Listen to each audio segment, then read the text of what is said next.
Hey guys, Drifter here. Today I've got a Call of Duty news roundup for you of a variety of stories that may have slipped through the cracks over the last month or so. They're interesting facts and tidbits about Call of Duty WWII that were interesting, but none of them warrant a full video on their own right. So we're going to kind of do them all at once today. Playing a little bit of MWR because that's the Call of Duty game I enjoy the most, and going to be playing quite well today as a matter of fact. We'll be doing multiplayer first and then some zombies, so let's jump right into it. It has been confirmed that there is no theater mode in Call of Duty WWII, so there won't be any of those fun like Black Ops or MW3 style theater modes, which is kind of a shame because I absolutely loved the theater mode in the Black Ops series, slow motion, tracking tomahawks, seeing positioning and kills and that sort of thing, but I can imagine it was phased out because 99% of people just used it for first-person clips and didn't really do the full theater dolly cam editing thing, and consoles already do that already, both Xbox One and PlayStation 4, so it's a bit of a redundant feature for most users, though for me, I absolutely would have loved it. It's also been confirmed that there is no last stand in Call of Duty WWII. Thank God, that's a big relief, but then again, it wasn't really on my mind. I was never expecting there to be a last stand.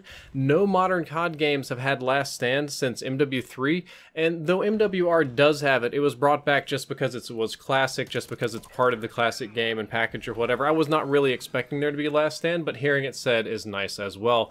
Uplink is confirmed to return. If you remember, Uplink was invented for Advanced Warfare, and it kind of plays like rugby in space. However, the Call of Duty WWII one is designed to be thematically appropriate, so no jetpacks, no boosting, no goofiness, and Condry went on a little bit talking about it, but basically it seemed like the challenge for Uplink mode wasn't building the mode, but rather making it make sense in the context of the game, which to me sounds very challenging. I don't know what kind of ball mode there would be in World War II, and I imagine the gameplay is going to be much slower in that game since you can't jetpack and boost. It'll probably be a lot more tactical. Can't wait to see the end result, and especially the goal and the balls, because everything has to be 1940s theme, so I'm expecting it to be a little bit on the goofy and funny side personally.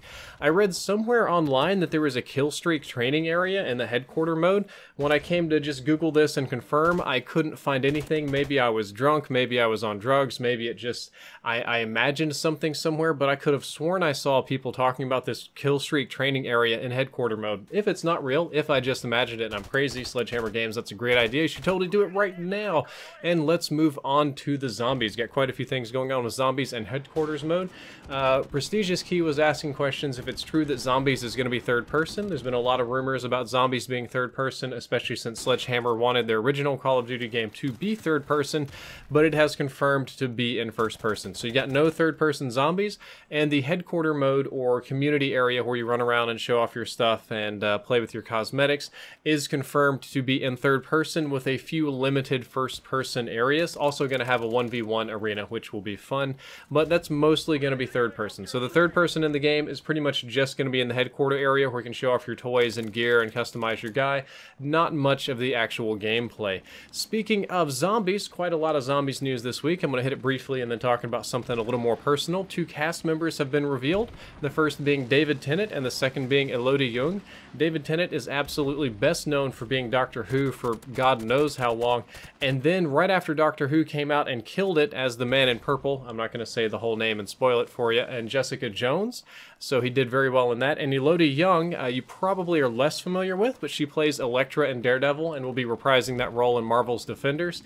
And I've kind of noticed a pattern between here of our two, is that we have a lot of Marvel's Defenders actors here, and while the other ones aren't revealed yet, it wouldn't surprise me if we had more Marvel's Defenders actors. It would be nice to get them kind of like all from the same show in a little set. I think that could be quite fun, but we don't know yet. Two is not necessarily a pattern. And the bigger news is that the Zombies trailer was leaked early in a very crazy kind of way. So the story behind it is that a hacker of some kind contacted Glitching Queen, who then offered to pay the person $100 so that she could get the trailer early, and she put a giant watermark on it and put it in like a hidden section of her website and supposedly gave out the password to her more dedicated fans so they could watch it early.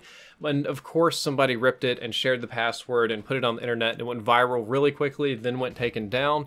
The developers were very upset about it, especially Schofield, because apparently he's been working on this for 5 years and it just like broke his heart. He had some interesting things to say on Twitter.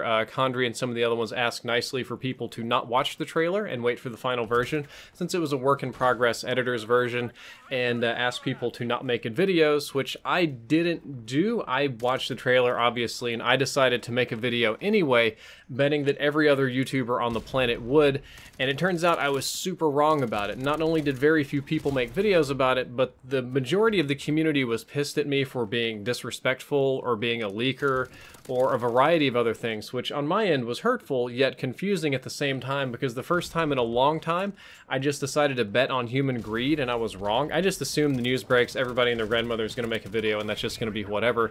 Turns out it was mostly just me, and I took a big L on it, and it was very confusing, because on one hand you have people jump all over leaks, they're hot for it, they love watching leaks, but then the zombies community is like, we don't support leaks, we don't want anything to do with that.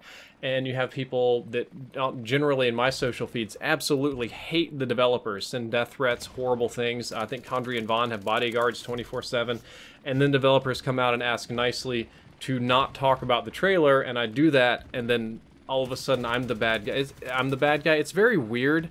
I just feel like I didn't have a good touch on the zombies community or the greater COD community in general, but I got put right in the hot seat, stuck in a conversation between myself and Condry and Mr. Raffle Waffles and some other YouTubers, and it was a fun day, But yeah, the trailer leaked. If you want spoilers, if you want to learn about it, there is a link down there in the description to that video, or you can probably dig it up somewhere online, because once it's online, it's very difficult to delete.